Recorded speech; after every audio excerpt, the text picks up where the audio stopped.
আমাদের কাঁঠাল বীজের ভর্তা একদম রেডি। গরম ভাতের সঙ্গে এই রেসিপিটা অসাধারণ লাগে।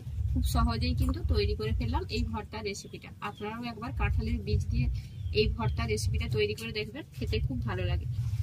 পেছন থেকে নিয়ে কে যাচ্ছে আরেকজন। হেভি টেস্ট হয়েছে, দেখো খেয়ে দেখো। আর তুমি খাও না, খেয়ে তুমি বলো। পুরোটা খাও। হেভি টেস্ট হয়েছে না? আমি জানি হেভি টেস্ট হবে, আমি করছি প্রায়, জানি না। এমন ভাবে দেখার কিছু নেই, খাচ্ছি তো কি হয়েছে। নমস্কার বন্ধুরা, সানার কিচেনে আপনাদের সবাইকে স্বাগত। আজ আবার চলে এসেছি আপনাদের সঙ্গে একটি রেসিপি শেয়ার করতে। আজকে খুবই লোভনীয় স্বাদে কাঁঠাল বীজের ভর্তা তৈরি করব।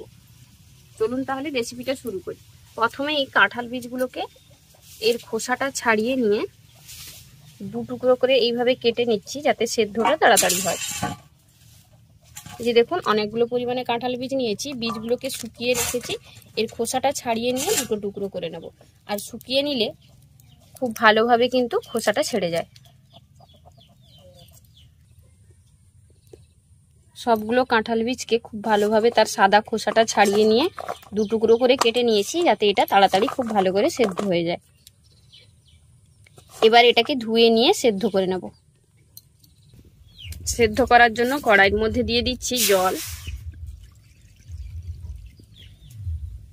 এবার এই জলের মধ্যে যে কাঁঠালের বীজগুলো ছাড়িয়ে রেখেছিলাম সেগুলো দিয়ে দেবো।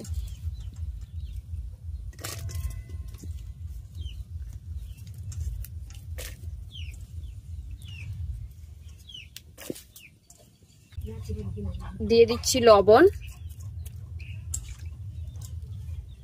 এবার ঢাকা দিয়ে এটাকে খুব ভালোভাবে সেদ্ধ করে নেব।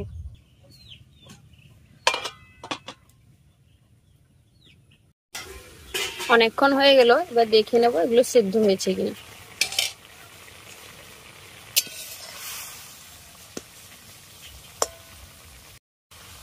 খুব সুন্দরভাবে কিন্তু এগুলো সেদ্ধ হয়ে গেছে। আর দেখুন, লাল লাল যে খোসাটা আছে সেটাও কিন্তু সেদ্ধ হওয়ার পরে প্রায় ছেড়ে যাচ্ছে। এবার এটাকে নামিয়ে নিয়ে হালকা একটু ঠান্ডা করে নেব, তারপর এটাকে বেটে নেব। হালকা ঠান্ডা করে নিয়েছি, এবার এগুলোকে ভালো করে বেটে নেব। মা এগুলো খুব ভালো করে বেটে দিচ্ছেন, ততক্ষণে আমি কয়েকটা শুকনো লঙ্কা আর কয়েকটা রসুনের কোয়াকে ভেজে নেব।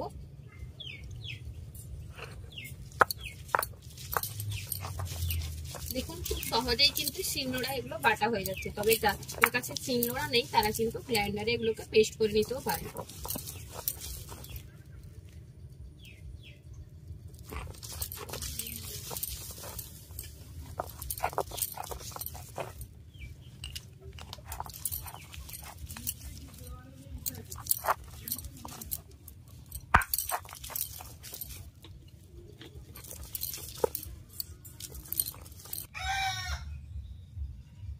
শুকনো লঙ্কা রসুনটা ভাজার জন্য কড়াইয়ের মধ্যে সর্ষের তেল দিয়ে দিলাম।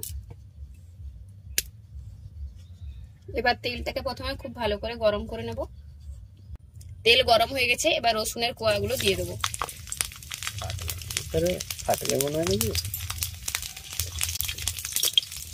রসুনের কোয়াগুলোকে ভেজে নিয়েছি, এবার এগুলো তুলে নেব। এবার শুকনো লঙ্কাগুলোকে ভেজে নেব। ফাটবে নাকি? এই লঙ্কাগুলো যা ঝাল, দুটো দিলেই যথেষ্ট। হয়ে গেছে, উঠে নাও, উঠে নাও। সব তোমার শুধু লঙ্কা ফেটে যাচ্ছে, ভয়। এবার আমি এই তেলের মধ্যে দিয়ে দিচ্ছি কালো জিরে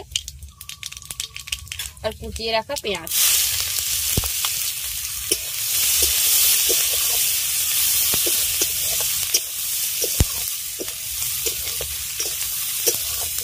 পেঁয়াজটাকে হালকা নরম করে ভাজবো, মচমচে করে কিন্তু ভাজবো না। আর যে শুকনো লঙ্কাটা ভেজে নিয়েছি সেটা ভালো করে একটু হাতের সাহায্যে এইভাবে গুঁড়ো করে নিচ্ছি। আর দেখুন, কাঁঠালের বীজটা কিন্তু খুব ভালোভাবে প্লেন করে বেটে নেওয়া হয়ে গেছে। আর রসুনের কোয়াটাকেও হাতের সাহায্যে এইভাবে একটু চটকে নেব।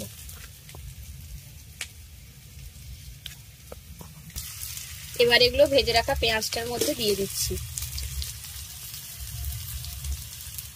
মানে একসঙ্গে ভাজলে হতো না?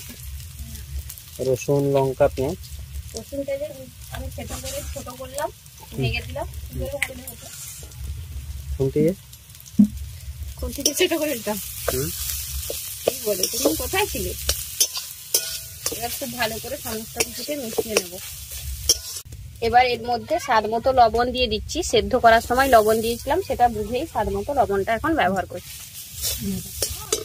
সবশেষে দেবো ধনেপাতা কুচি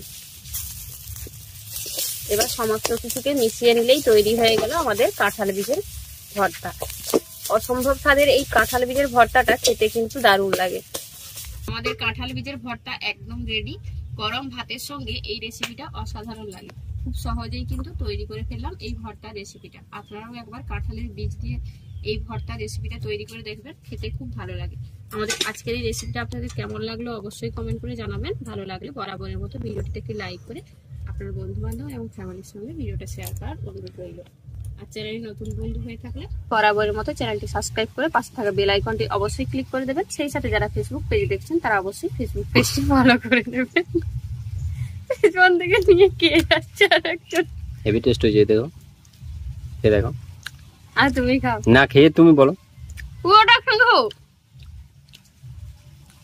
হেভি টেস্ট হয়েছে না আমি জানি হেভি টেস্ট হবে আমি করছি প্রায় জানি না এমন ভাবে দেখার কিছু নেই খাচ্ছি তো কি হয়েছে বলো তুমি এই পর্যন্তই আবার দেখা হবে অন্য কোনো রেসিপি নিয়ে ভালো থাকবেন সুস্থ থাকবেন টাটা